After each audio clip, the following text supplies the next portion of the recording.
is the very platform on which the complete Selenium works. Okay, the nature of Selenium is completely object oriented, right? So I'll make a new project today and we'll start off with object oriented concepts. Fine. Now the thing is, suppose in the source folder, I'll make a new class and I'll name this class as laptop. Okay. Now, what are the features of the laptop? Okay, the laptop comes from company, some company of the laptop. Okay, and maybe the price of the laptop. Okay, so this is the laptop class. It's got no main function. I have not made the main function, and I have made two properties in it, company and price. Okay, so these two properties, they define a particular laptop, and then I'm going to create a new class known as test laptop. The class which has got main function, this class will have the main function. Any class having the main function can be executed. Okay, this class is having no main function, it cannot be executed. Right. So out here, what I'm going to do, I'm going to create object of the laptop class. Okay, how do we create the object of the laptop class? We write new laptop. So this is known as the object. So both the classes are different, but in test laptop class, I have created the object of the laptop class. Okay, what happens in the memory? In the memory, one object is created of the laptop class and it's got two variables inside it, name of the company of the laptop and the price of the laptop. Okay, so by creating the object of the laptop class, you are creating a space in the memory and that space has got two variables. Okay, similarly, you can create as many objects as you want. Okay, so if I create three objects, then three memory spaces are allocated. Each memory space will have its own company and the price variable. Okay, but you cannot access these objects. To access these objects, you need to have object references. Okay, right. So you need to write over here laptop L1 equals to new laptop. So L1 is the object reference and this is the object. Okay, L1 will point towards this object.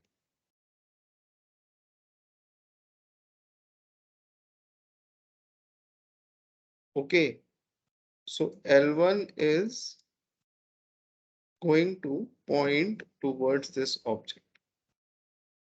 With L1, you can change the state of the object. What do you mean by that? I'll tell you. So you don't create just hanging objects. You have to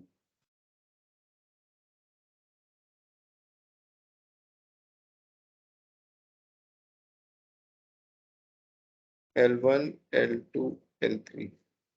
Okay, so L1, L2, and L3 would be object references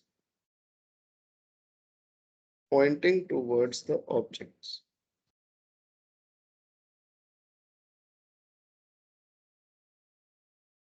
Okay, now with L1, L2, and L3, you can change the state of the object. I can write over here L1 dot company is, you can give the company as, say, Sony, and L1 dot price is 1000.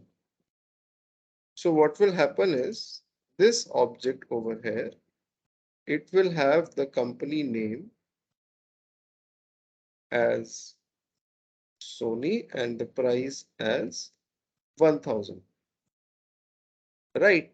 And similarly, you can define L2 dot company as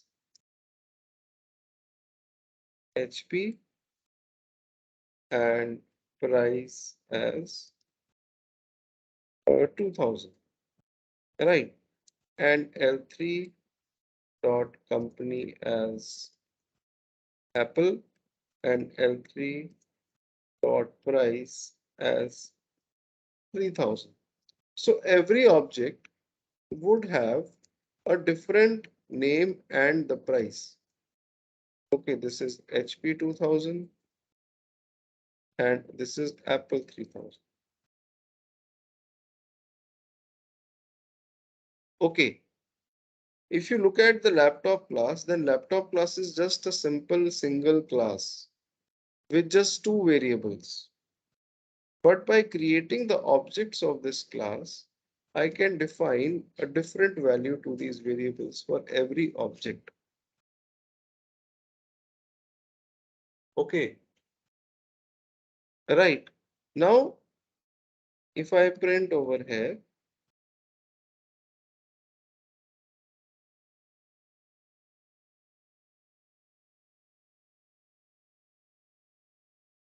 hold on, yeah, L3 dot name company and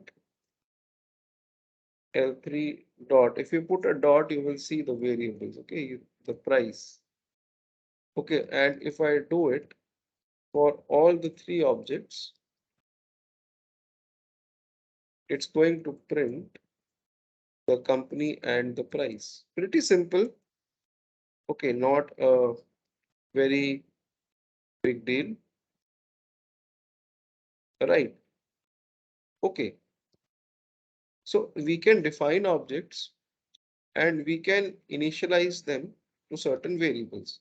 Now, if I write over here, laptop L4 equals to null, that means L4 is not pointing anywhere. And on the next line, I can write L4 equals to new laptop. Okay, so I can make L4 point towards a new laptop object as well. So an object reference can point towards null, that means nothing. It is just hanging in the memory. It is nowhere. Okay, right. And if I write like this, now here comes a little twist, L1 equals to L2.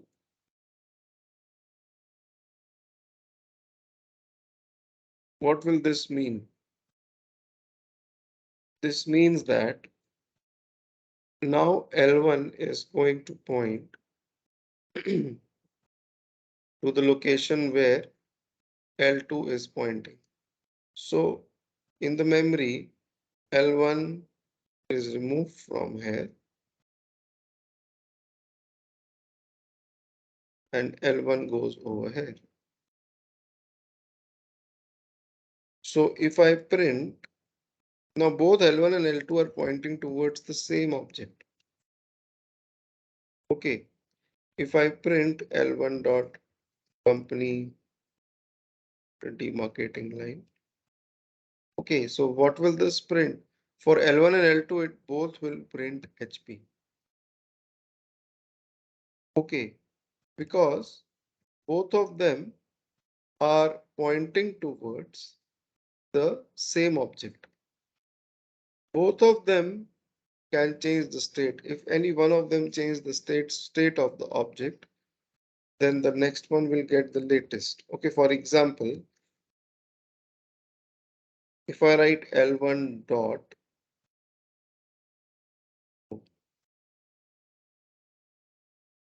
price is 5,000. So what L1 will do is that it will change this price, which is 2,000 to 5,000. And if I again retrieve the cost,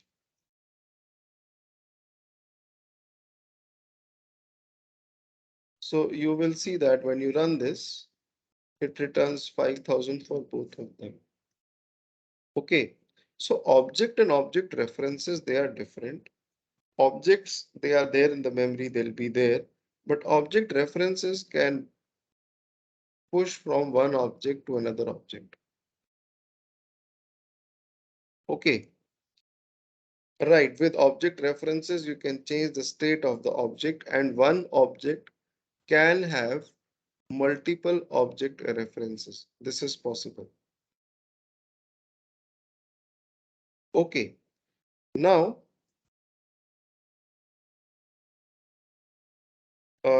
suppose in the laptop class, if I have a function known as public void start. So if I have a function start in the laptop class, then start function will be the part of each and every object.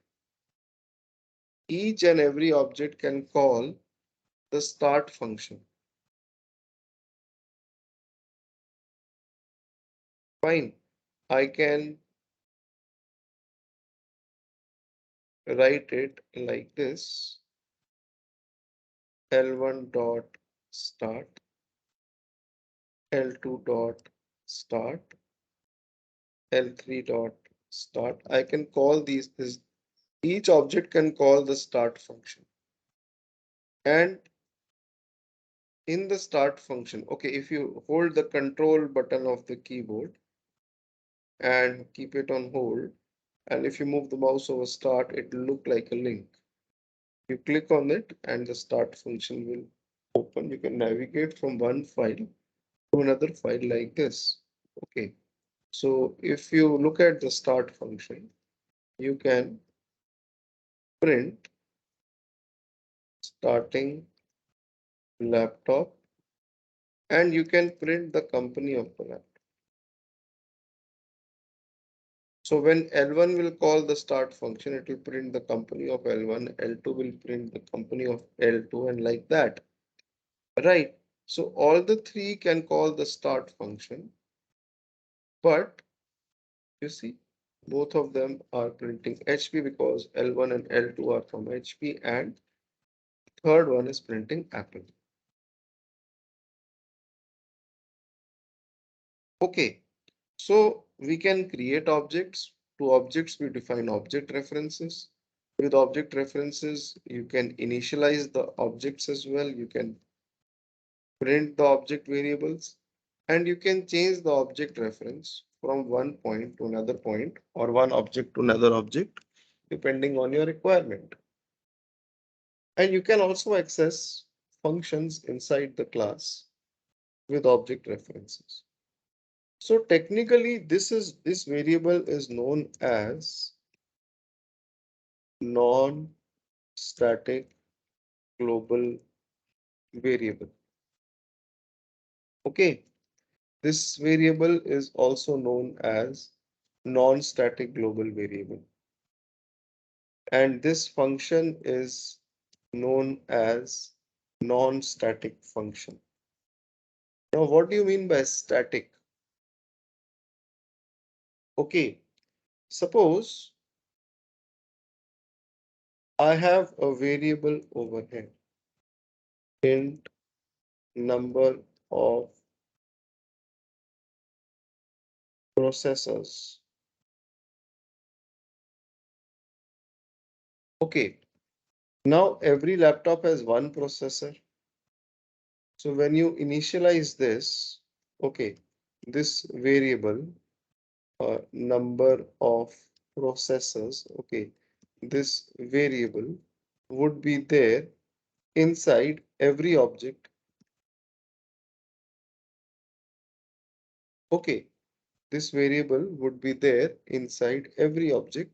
So you will have to initialize this variable. You will have to write L1 dot number of processors are 1, and similarly L2 dot number of processors are 1, and L3 dot number of processors are 1. So this actually doesn't make sense that you are declaring a variable, but for all the objects you are having the same value, you are just using the memory. Okay, what we do is that, okay, we make this variable as static. Okay, this is known as a static global variable, right? So what happens in the memory, a new memory location is formed. Okay, and this variable number of processors, it goes over here. This variable no longer becomes or remains the part of the object. Static is never the part of the object. It is there in a memory location, which you can say roughly that memory location is common for all the objects. Okay, right. And if you look at the test laptop class, it will give you a yellow warning sign over here that please don't try to access the static variable with the object reference because it has moved away from the object. You can do that, but you should not do that. So I'll remove this. Static stuff cannot be accessed or should not be accessed with the object. It should be accessed directly with the class name. You can write laptop dot number of batteries are 1. For static variables, this is the access method. You have to use the class name dot the variable name number of processors. Okay, so static is not the part of the object. If you want to print it, you can print it like this. Laptop dot number of processors. So when you run this, it will print 1. Okay, so static stuff is not the part of the object. It's at a common memory location and it can be accessed directly with the class name. To access non-static properties of the class, you have to create the object, and non-static can only be accessed with the object. You can also have a static function.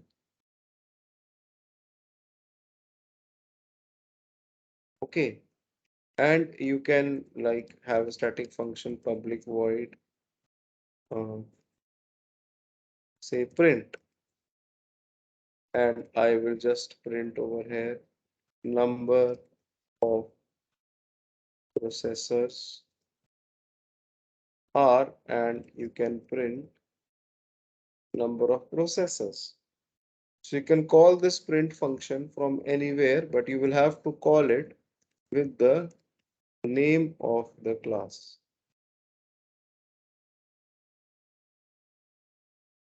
Okay, you will have to call, I will save this. Oh, sorry, it should be static. Sorry, I did not make this function static. So laptop dot print, you can call this function like this. And when you run this, right? Okay, So pretty simple. You have two types of stuff in the class, static stuff and non-static. Non-static is the part of the object and static is not the part of the object of the class. To access static, you can access directly with the class name. To access non-static, you have to create the object references. And object references are dynamic. One object can have multiple object references. Okay, you can move the object references from one object to another. Right. And one major last rule, and that rule is static cannot access non-static. Now, what does this mean? If I have a static variable company, and if I have tried to use it in the print function, and if I write company equals to, say, HP, I will get an error. You cannot access the company variable, the non-static variable in the static functions. Because static is not the part of any object. If I try to use, say, company equals to, I equate it to something over here, I don't know which object's company you are referring to. Okay, right. So static is not a part of any object. All right. So you will get an error over here. But if I try to access the opposite, if I write number of processors, or if I try to print the number of processors over here, I can do that. In my static function start, okay, inside the start function, I'm trying to use the common location memory, okay, number of processors. I can do that. Okay, it won't throw me any error. Rather, if you run this, it will print one over here, right? Because of the number of processors. So the opposite is true. Non-static functions can access static stuff, but the static functions, they cannot access non-static. This is the golden rule. I'll give you a few exercises as well in 1 or 2 days, and this will be more clear at that time. Anybody with any questions in this? Anything? You can let me know before I jump over and explain you how these concepts are actually used in Selenium. No questions? Right. So now how this thing is used in Selenium. Okay, look, I am not directly teaching you Java first, few classes, then Selenium. Okay, I am going step by step. All right, I'll first, teach you the concept of Java and then how that concept is used in Selenium. Okay, now in Selenium, if you open the documentation,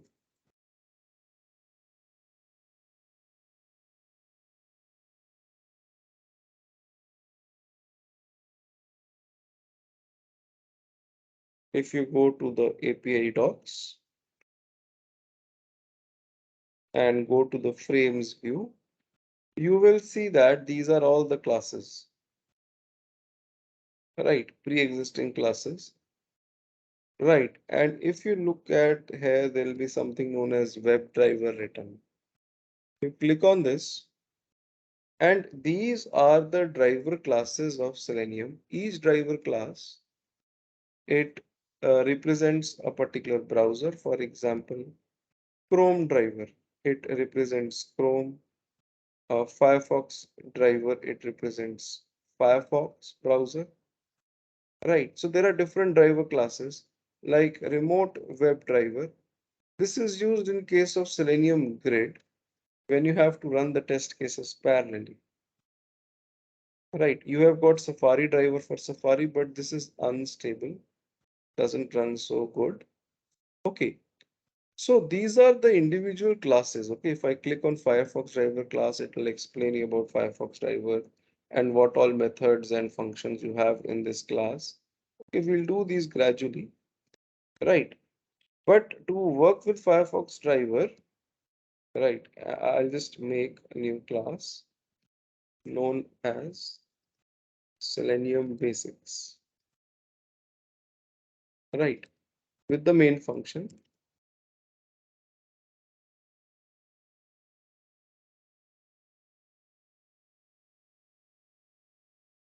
right. If I create the object of Firefox driver, hold on, let me add the Selenium jars in this project so that this project is Selenium enabled.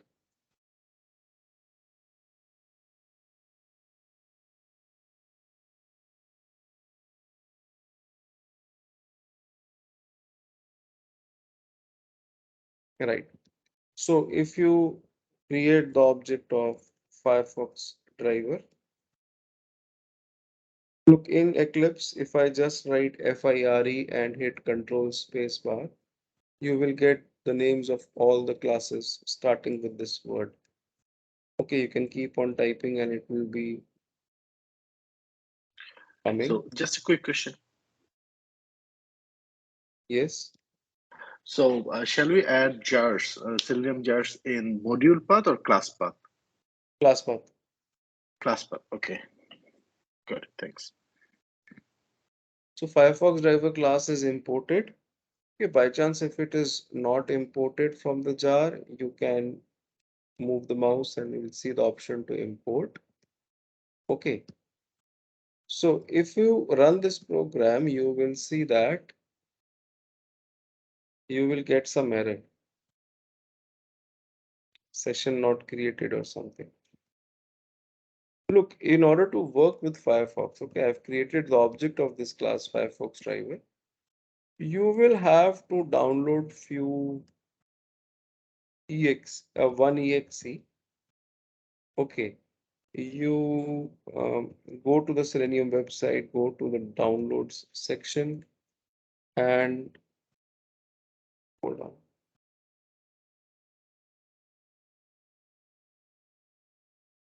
Yeah, you will see the browser section over here on their website. For Firefox driver, there is a Gecko driver is implemented and supported by. Oh, hold on, open this documentation. Go to Gecko driver releases link, this one, and you need to download this exe. Okay, this one they provide an exe with which Selenium actually automates the browser. Okay, these exes are provided by the browser guys only. Okay, so you download it for your operating system,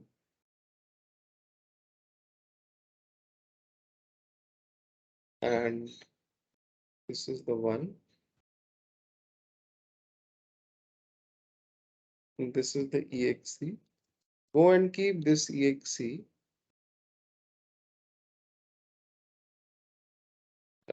I have this. Hold on.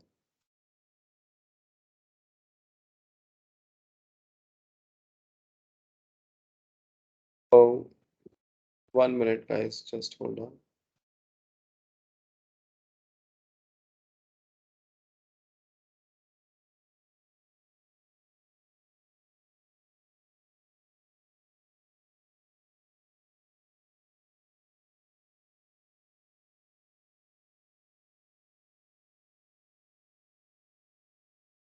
It's opened. Okay, hold on.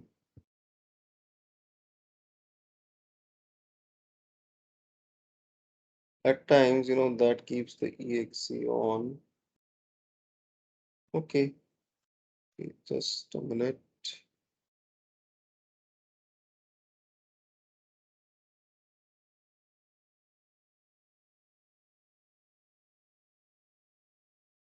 All right. Anyways, let me just create a new folder and I'll keep the Gecko driver exe over here. Okay, and in your code, you need to write this line system dot set property. System is an internal class and set property is a static function in that class. And you have to keep the property WebDriver dot gecko dot driver. Okay, and you need to give the path of this exe. Without this exe, Selenium cannot automate Firefox. Okay, so you have to set a system property that webdriver.gecko.driver, and this is the path of my exe gecko driver. Okay, right. And when you run this code, now you will see that a blank Firefox browser will open up. So you never had to do anything. Just you take the pre-built exe which helps Selenium to automate the browser, and you just need to create the object of Firefox driver and Firefox driver will open. And this is the internal class made by Selenium guys, just like we made the laptop class. Okay, so this class has got functions. For example, Firefox driver dot, there is a function known as get. This function takes you to a particular URL. Okay, if I write http cln.com, so when you run this code,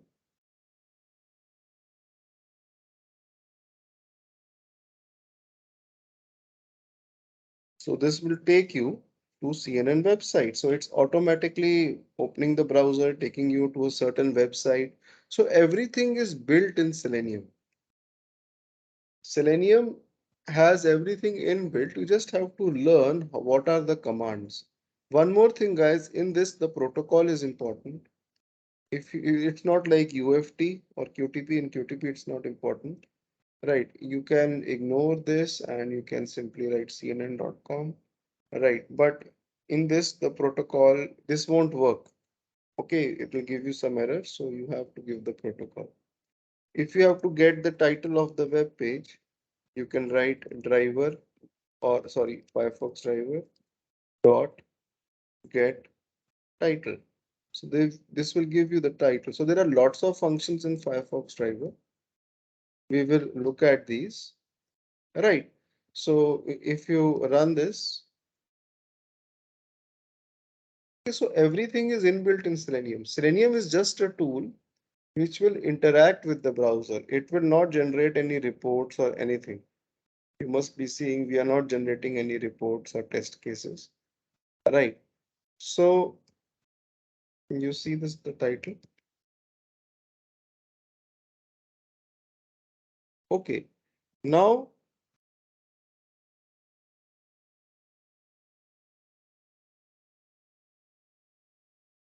similarly, if you look at the documentation,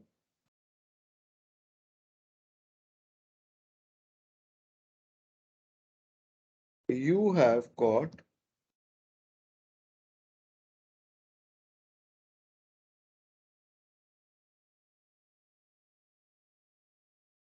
if you look at the API docs,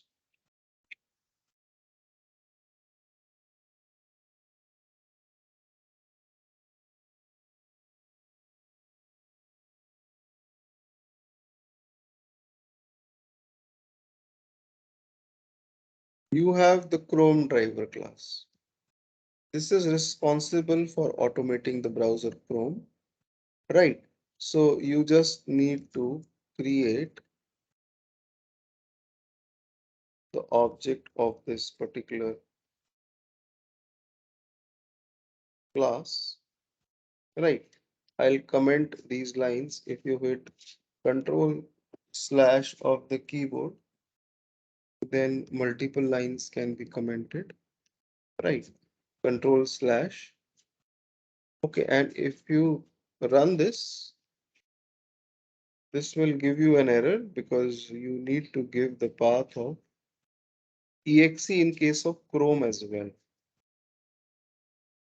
Okay, in case of Chrome, you if you go down and if you look at this browser section and if you look at the Chrome documentation,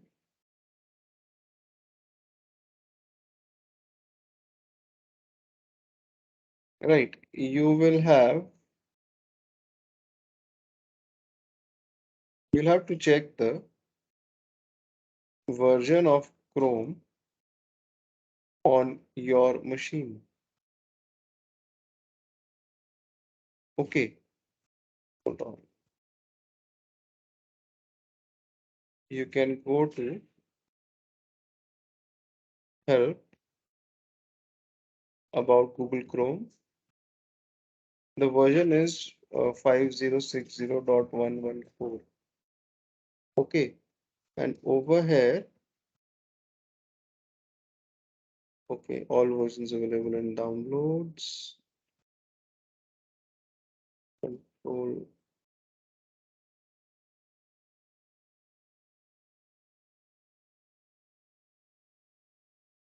114.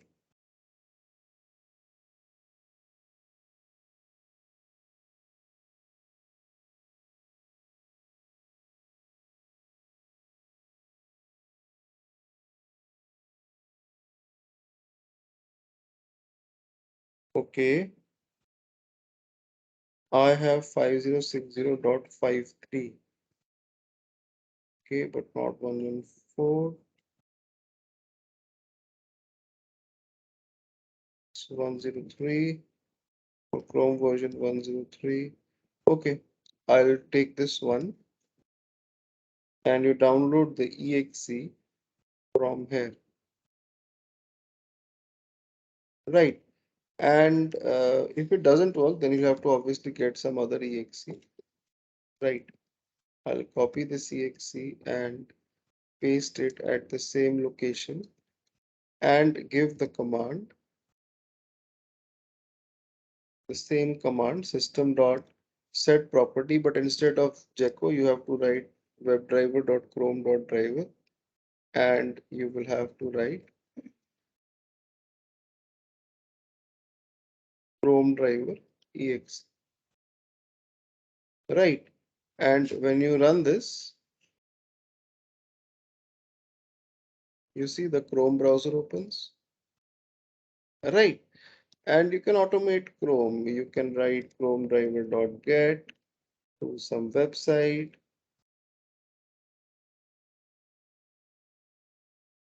Okay, so this will open Chrome and take you to the website. Right, but there are few things in Firefox and Chrome you need to be careful about. Don't let the version of Firefox update itself.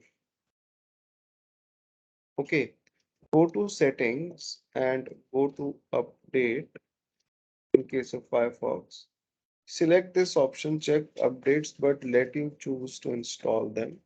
Don't update your Firefox, otherwise you'll have to update the exe as well. And if Firefox updates automatically, it takes a little while for the Firefox guys to give you the right exe.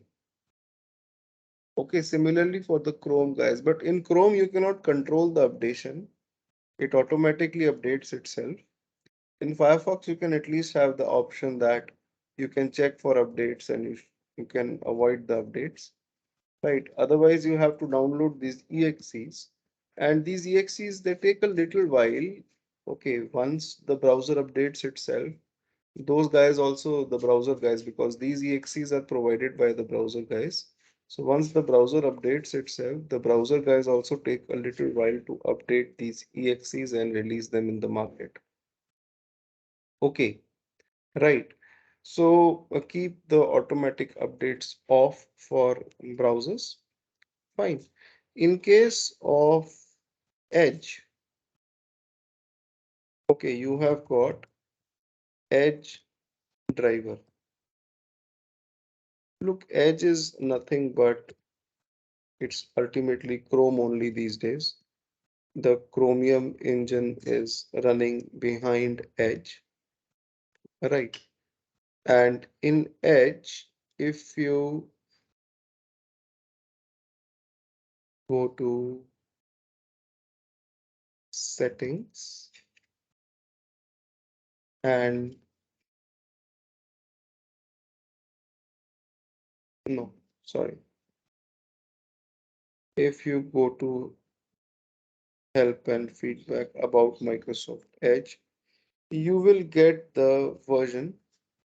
The version is 103.1264.44 and it's right now updating Edge, so might be that the version changes. Right. Anyways, so what you can do is on the Selenium website, you can go to the Edge sections, open the documentation. It will take you to the Microsoft website. And for the version 1030.1264, okay, 103.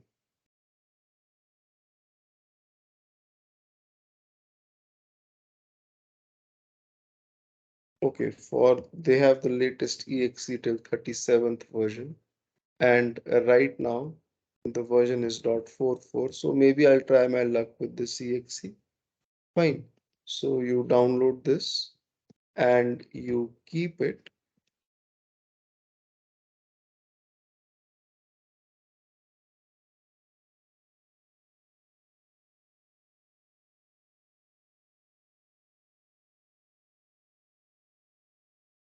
So this is the exe ms edge driver, right? I'm keeping it over here and I have to give the same command webdriver.edge.driver for edge, and you have to give the path of this exe. So when you run this code, you see the Edge browser, it starts. Fine. Okay. And you can, again, if you want to take it somewhere, dot get, you can take it to some website. If anybody has any questions, please let me know. If you have any doubts, then do let me know. So you have got inbuilt driver classes. You see, it comes to Facebook, right? And these driver classes, they help you to automate the browsers, individual driver classes. You have to download an exe for every driver class, and the exes are provided by the browser guys only. Okay, and you have to make sure that you have the right version of exes, right? And look, there is no need to write this line again and again. All you need to do is you need to give the exes or put the exes in a single folder, take the path of that folder, go to my computer and properties. Okay, and you will see advanced system settings link over here. You click on this, go to this environment variables button, and you will see a variable path. Okay, you double click on it and create a new path and provide the path of the exes. The location where you have kept all the exes. You hold on, I'll remove my older path. Yeah, you keep the path of those exes out here, right? And click on OK, OK, OK, and restart your Eclipse.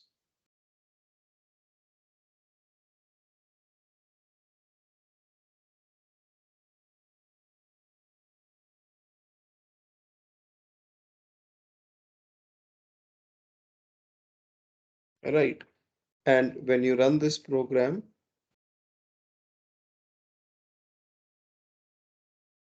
hold on. I'll I'll uncomment say the Chrome driver. Okay. And I'll comment the system.set property line. And when you run this, if it runs, it's fine. If it doesn't, no, it's not running, then you need to restart your PC. Okay, restart your PC, and after that, you will realize that you don't need to give the path system.set property. You have to set the path in the environment variables. Okay, once you set the path in the environment variables, it will take it up from there. So I'll also have to restart my PC. Fine. So you can avoid this line, right? So you must have seen that Selenium is something which has just got commands which interact with the browsers. Okay. Selenium will not help you to generate reports or build test cases. Fine, we'll study more about Selenium. Right, now what we have done is we have seen how to work with individual browsers. But what we have not seen is like, what if I have to make a single script which works on all the browsers? I can choose that fine. I want to run on this particular browsers. For example, I can keep a variable known as browser equals to Chrome. So whatever code I'm writing should be running on Chrome. If I just change this variable to Mozilla, then whatever code we are writing should run on Mozilla. So it's something like uh, dynamicity. Okay, you have to write a dynamic script which works on all the browsers, right? So how do I write this kind of a code so that I can optionally choose the browser and launch the driver, right? So we will see that the answer to this comes up from the concept of inheritance in Java. Inheritance, or technically you can say interfaces. Okay, better is word is interfaces right now. If you learn the concept of interfaces in Java, you will understand how you can create different objects. Okay, we are creating different objects, but we can write a single script which can work with all the objects. Okay, which can actually work with any browser. Fine. Okay, so anything from anyone till now?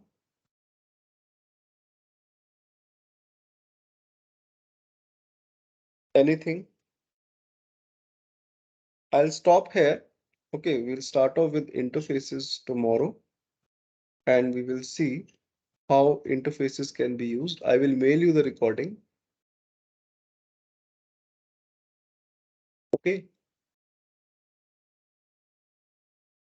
right. Any questions?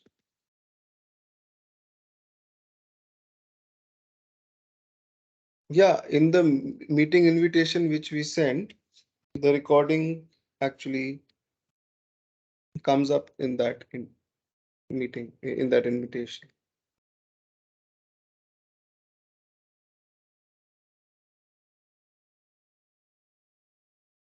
Okay,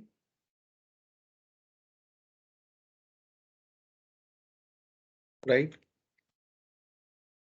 Fine, we see you tomorrow. Okay.